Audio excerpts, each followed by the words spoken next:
going to be starting a study on the potter's wheel, and we are going to be starting with the scripture of Jeremiah chapter 18 verses 1 through 4 is the scriptures that we will be working with.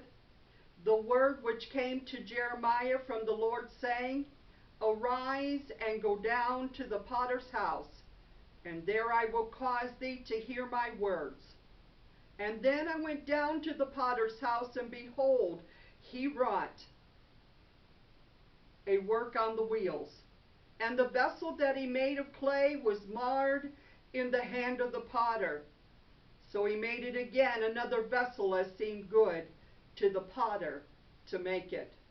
The notes that we'll are taken from In the Potter's Hand by Sharon Tosh.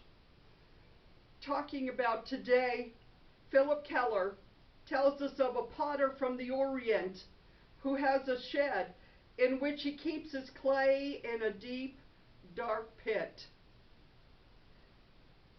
He adds grass and he adds straw, and he goes down there in his bare feet and he works it.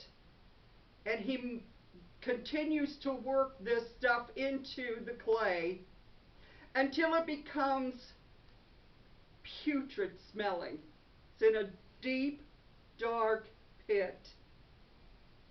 And then when he is ready to make a vessel, he goes down into that smelly shed and he begins to look around to see where he wants to pull the clay from.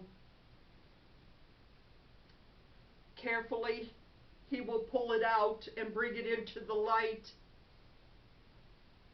He carries it to his potter's wheel and he throws it with a sharp smack, and he begins to work on the potter's wheel. Now, I don't know about you, but I remember back in the day when I was in school that we took pottery as part of our art class.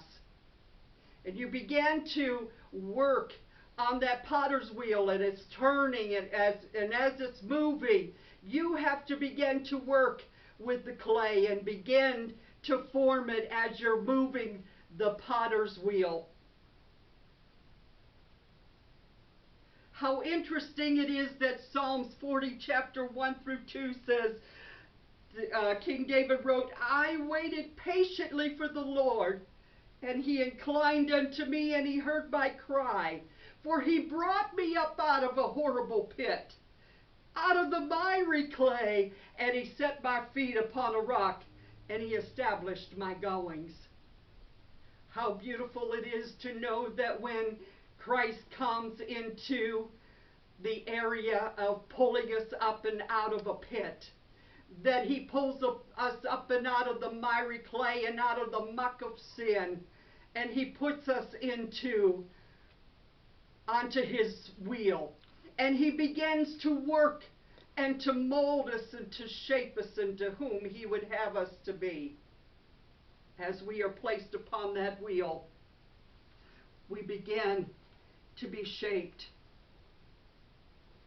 Each one of us, we have been sinners saved by grace. We are sinners that have been pulled out of the putrid, out of the smell of sin. And that's where Jesus pulls us from. And then when he puts us on that wheel, there is a process that he has to put us through to make us into a vessel of honor.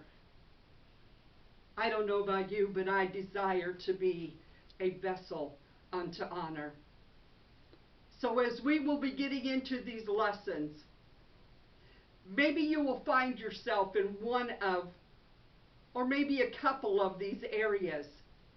And it's going to be a few segments that we will be teaching on this, talking about the processing of the clay, talking about how it will go into the heating process, the drying part. But our next segment, we'll be talking about the actual clay. How much time was that?